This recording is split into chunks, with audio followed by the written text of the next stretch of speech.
अभी हमने नर्सरी पे किस प्रकार प्राइमरी से सेकेंडरी पे पौधा पहुंच गया और अभी फील्ड में क्या होता है, नर्सरी से पौधा फिर फील्ड में आते हैं, तो इसका बारे में जानकारी के लिए हमारे साथ में भरद्वाज सर है और यादव सर है।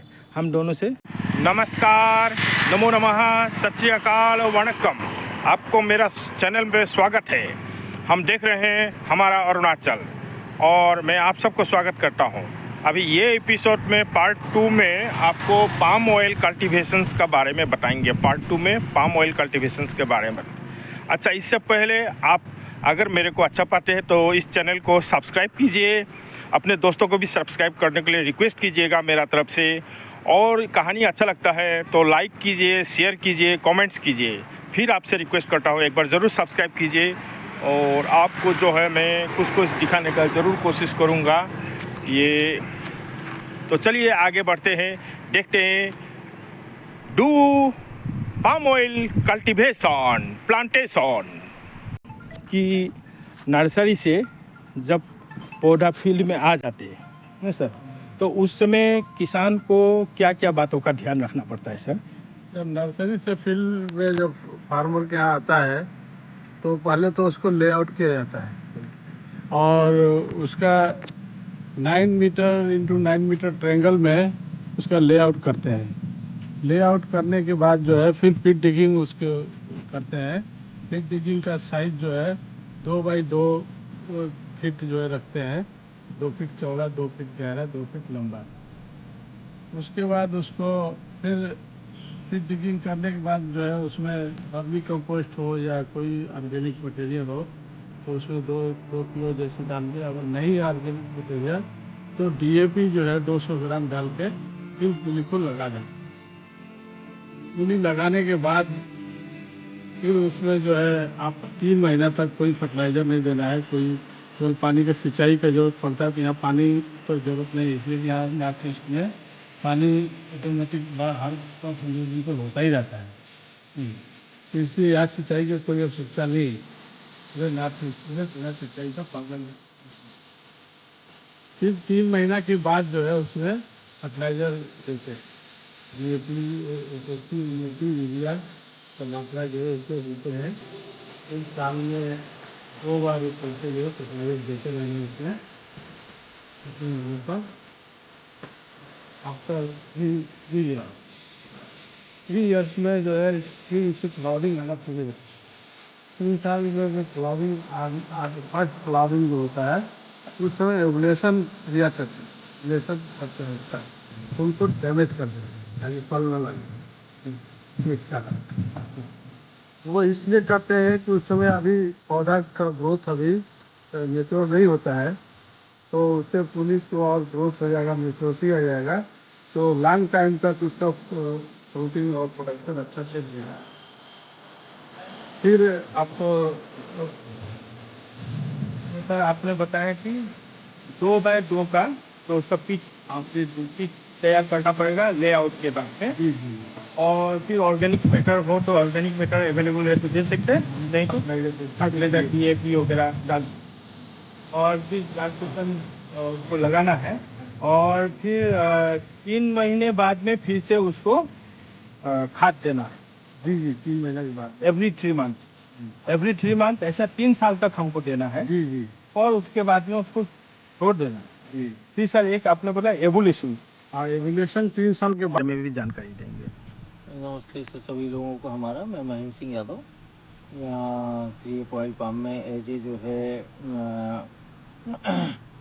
रिसर्च एंड डेवलपमेंट में काम कर रहा हूँ। और जैसा कि साहब ने कहा है कि प्लांटेशन करने के बाद इसका प्लांट्स का नेचर है कि आज अगर प्लांटेशन किया है तो 18 महीने बाद फ्लावर आना चालू हो जाता है। 18 मंथ्स 18 मंथ में फ्लावर आना चालू हो जाता है। लेकिन इसका इकोनॉमिकल अगर प्रोडक्शन लेना है तो 4 साल तक गेस्टेशन पीरियड रहता है, वहाँ तक आपको रुकना है।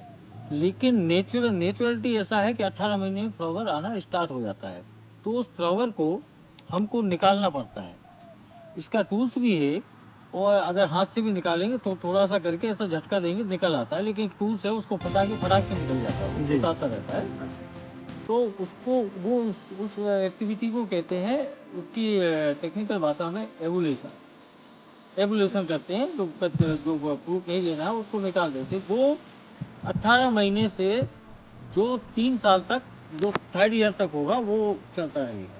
उसको बार बार निकालना है, उसमें फ्लावर आएगा उसको बार बार निकालना है, जिससे पौधे का घर फ्रूट बियर करने लायक हो जाए।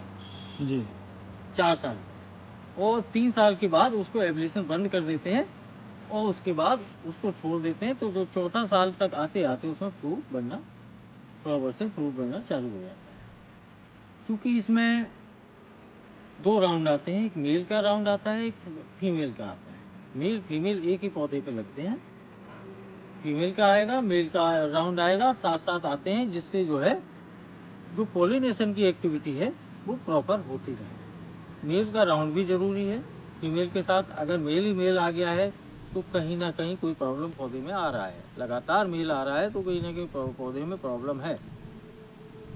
तो आपका एवोल्यूशन के बाद इसमें 4 साल में, 3.5 साल बाद इसको छोड़ देते हैं। तो 4 साल में पहला हार्वेस्टिंग होना चालू हो जाता है। क्योंकि जब फर्स्ट फ्रूटिंग होता है तो नंबर ऑफ फ्लावर ज़्यादा आते हैं। ठीक है, नंबर ऑफ फ्लावर आएंगे, 15 आएंगे, 18 आएंगे, 14 आएंगे। वो फ्लावर जो है आएंगे, उसमें से कुछ जो है, क्योंकि पौधे का अभी पूरा का पूरा मैच्योर नहीं हुआ है, तो वो फ्लावर जो है कुछ सूखेंगे। तो घबराने की बात नहीं है, क्योंकि पौधा जैसी जैसी एज में नेक्स्ट ईयर में जाएगा, 5th ईयर में, 2nd ईयर में, वो नंबर ऑफ फ्लावर कम होंगे और उनका वजन साइज बढ़ेगा। 4थे साल में जो फ्लावर आएंगे वो जो है नंबर ऑफ फ्लावर ज़्यादा रहेंगे, साइज छोटा रहेगा। और 5वें साल में वो 15 से होंगे, 12, 11, लेकिन उनका फ्लावर का साइज आपका बढ़ जाएगा, वेट बढ़ जाएगा। तो इस तरीके से एवोल्यूशन करने के बाद जो है 4थे साल इसमें फ्रूटिंग लेना हम चालू करते हैं। और इसका जो है 12 महीने इसमें जो है फ्लावर लगातार आता रहता है और फ्रूटिंग होता रहता है। और फल आप हर 8 दिन में, 10 दिन में, 15 दिन में एक एक फल जो पकता है उसको काटते रहिए। हार्वेस्ट कंटिन्यूस आपको मिलते रहेंगे, किसान को कोई रुकना नहीं पड़ेगा। हाँ, थोड़ा सा जब विंटर वेकेशन आता है, थोड़ा सा एक्टिविटी इसकी जो है फिजियोलॉजिकल एक्टिविटी थोड़ी स्लो होती है। उस टाइम थोड़ा सा फ्रूटिंग का, हार्वेस्टिंग का कम होता है, फ्रूट थोड़ा सा कम मिलेगा आपको, लेकिन वो चलता रहता है। अगर उसमें प्रॉपरली आप जो भी इंटरकल्चर एक्टिविटी है, फर्टिलाइज़र है, इरिगेशन है या फंजीसाइड का स्प्रे प्रॉपरली कर रहे हैं, तो लगभग साल भर इसमें आप हार्वेस्ट करते रहिए। एक एक फल, एक एक दो, कभी एक बार में एक आएगा, किसी प्लांट में किसी एक बार में 2 कटेंगे, ऐसा वो चलता रहता है। ठीक है, तो ये जो है कंटिन्यू जो है, एक बार फ्लावरिंग हुआ तो कंटिन्यू फ्रूटिंग देने वाला पूरे साल चलता है। उसमें 2 महीने थोड़ा सा स्लो होता है जी, सर्दी के टाइम। अब यहाँ का अरुणाचल का थोड़ा अलग टाइम है और अदर इंडिया में जो साउथ का थोड़ा अलग टाइम है ठंडी का, तो उस हिसाब से थोड़ा सा वो पत्ता बकाया, ये 10 महीने तो बराबर फ्रूट आपको देता है। सर 1 हेक्टेयर से सर एक किसान कितना इसमें फ्रूट्स मिल सकता है सर? हाँ, उसको 1 साल में? हाँ जी, वो एक्चुअली क्या है, जब 4थे साल जब स्टार्ट होता है तो इसका 1 हेक्टेयर में 3 से 4 टन फ्रूट तो आता है। 1 हेक्टेयर में सर? 1 हेक्टेयर में 3 से 4 टन? हाँ, पर फर्स्ट ईयर 4थे साल। 5वें साल में जाके वो 8 टन हो जाता है। वाह, डबल? हाँ, डबल होता है। फिर जो 6वें साल में जाके 9 टन होगा। ऐसा जाके ये 7 ईयर में पूरा एंड स्टेज पे पहुंच जाएगा। फिर हमारे फार्मर के ऊपर डिपेंड करता है वो कितने अच्छे से जो है वो उसका जो है मेंटेनेंस करता है। उसकी कैपेसिटी 100 किलो से लेके 500 किलो तक पौधे की है। ये हाइब्रिड टेनेरा है, इसकी कैपेसिटी अच्छी है, लेकिन आप जितना अच्छा मेंटेनेंस करेंगे उतना ही आप इसमें फ्रूटिंग ले सकते हैं।